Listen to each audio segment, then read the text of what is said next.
Hello, bonjour à tous. Donc aujourd'hui on va parler de l'alimentation, donc avec tout ce qui est digestion, etc. Donc au programme de 3e, donc en tout cas à savoir pour le brevet. Ce sera dans la suite du chapitre de 5e, vous avez déjà vu les bases en 5e. D'ailleurs je vous remets la vidéo ici et aussi dans le lien dans la description. Donc on va parler de l'origine des nutriments aujourd'hui. Soyez attentifs, c'est parti.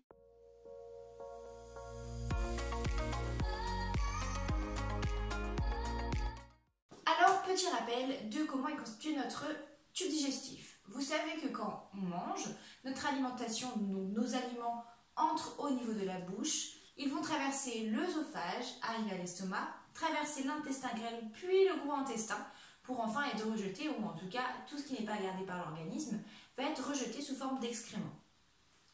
En plus de ces organes qui constituent le tube digestif, on a des glandes qui sont annexes, qui vont sécréter des sécrétions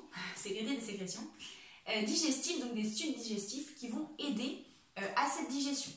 Donc la digestion peut être mécanique, ou plutôt elle est mécanique, avec le broyage des aliments au niveau de la bouche, notamment avec les dents, etc., et au niveau de l'estomac. Mais on a aussi une digestion qui est chimique. En plus de cette action de broyage et de cette action mécanique, les sécrétions digestives sont sécrétées au niveau ici de la bouche des glandes salivaires qui vont libérer du coup la salive. Il y a également le foie à côté de l'estomac qui va libérer de la bile et on retrouve aussi le pancréas qui libère du suc pancréatique. Ces sécrétions digestives, elles vont aider à la digestion, cette fois-ci pas mécanique mais chimique, de l'alimentation, donc de nos aliments. Donc si on reprend nos aliments, ils rentrent au niveau de la bouche. La bouche avec les dents, nous allons mâcher, donc on a une action mécanique. Et la salive commence la digestion chimique.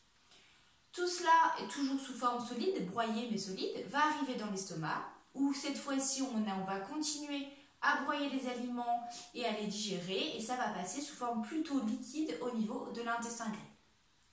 Dans l'intestin grêle, du coup, tout ça est sous forme liquide. On parle plutôt de nutriments. Les aliments, ce sont de grosses molécules qui ont besoin d'être cassées en petits morceaux pour pouvoir passer dans le sang.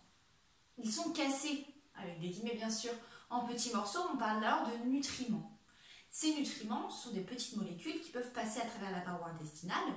Les intestins, vous savez, ils sont tout plissés, d'accord? On retrouve plein de replis partout dans la paroi intestinale. Ça permet d'augmenter la surface de contact et donc ça augmente l'absorption des nutriments à travers cette paroi. Cette paroi, elle est très fine et elle est très vascularisée. Ça veut dire qu'on retrouve beaucoup de faisceaux sanguins à l'intérieur parce que c'est là que les nutriments vont traverser cette paroi très fine et rentrer directement dans le sang. Donc dans l'intestin grêle, l'organisme va absorber tout ce dont il a besoin, le glucose notamment, mais aussi les lipides, les protéines, bref, tout ce dont il a besoin qui se trouve dans nos aliments. Et donc le reste va être rejeté sous forme d'excréments au niveau de l'anus. Donc je vous ai dit que les aliments étaient transformés en nutriments, les grosses molécules étaient transformées en petites molécules, et tout ça c'est réalisé par ce qu'on appelle des enzymes digestives. Donc les enzymes digestives vont couper les grosses molécules pour les transformer en petites molécules pour qu'elles puissent passer à travers la paroi intestinale. On peut prendre par exemple l'exemple de l'amidon qu'on va trouver dans les pâtes par exemple, dans les pommes de terre. Donc l'amidon c'est un sucre lent, mais qui est de très grande taille. Donc il ne peut pas passer comme ça à travers la paroi intestinale. Et donc pour que ce soit possible, les enzymes vont le couper en petits morceaux, donc en plein de petites molécules de glucose. Et ce glucose, lui, va être soluble et va pouvoir traverser la paroi intestinale, aller dans le sang, et dans ce cas-là, être envoyé grâce au battement du cœur dans tous les organes de notre corps pour les nourrir. D'accord? Vous vous souvenez, les muscles, on l'a vu dans le chapitre d'avant, les muscles ont besoin de glucose, notamment, pour fonctionner. On dit donc que ces enzymes sont des catalyseurs biologiques parce qu'ils vont accélérer les réactions chimiques à l'intérieur de notre corps. C'est des réactions qui ont lieu de toute façon, mais ça va accélérer ce processus pour que la digestion soit moins longue et en tout cas plus efficace. En plus de toutes ces enzymes, de toutes ces choses que nous possédons, on héberge aussi des petites bactéries, des petites levures à l'intérieur de notre tube digestif. On appelle microbiote, j'ai fait ici une vidéo là-dessus que vous pouvez trouver ici. Donc on appelle microbiote l'ensemble des micro-organismes, bactéries, champignons, etc.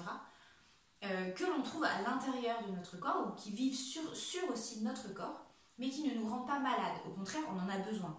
ils ont un rôle très important dans la digestion, notamment dans l'absorption intestinale, parce que elles aussi, ces bactéries, elles libèrent des enzymes qui vont nous aider à digérer, mais elles peuvent aussi avoir un rôle très important dans le système immunitaire, dans tout ce qui est stockage des graisses, etc. Donc le microbiote, ce sont d'autres êtres vivants qui vivent en nous et sur nous et dont on a absolument besoin, et puis eux aussi ils ont besoin de nous, parce que on est leur hôte, donc on leur offre un milieu de vie. Le fait de vivre comme ça, mutuellement, de s'offrir mutuellement, entre guillemets, des services, c'est ce qu'on appelle vivre en symbiose avec un autre être vivant.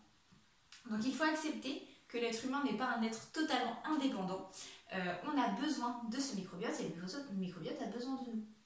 Donc si on récapitule, nous mangeons des aliments qui sont transformés tout au long de notre tube digestif, mécaniquement et chimiquement, notamment grâce aux sécrétions digestives qui contiennent des enzymes et grâce aussi à l'aide des bactéries qui vivent naturellement dans notre organisme et qui nous aident à faire cette digestion. Voilà, j'espère que vous avez bien compris tout ça. Et comme d'habitude, pour vous aider, je vous ai fait une fiche de révision qui est assez jolie, je suis assez contente de moi, qui va vous aider, donc qui reprend tout ce que je viens de dire avec un schéma bilan au centre. Voilà, je vous mets le lien dans la description comme d'habitude et puis je vous souhaite de bonnes révisions. Bye!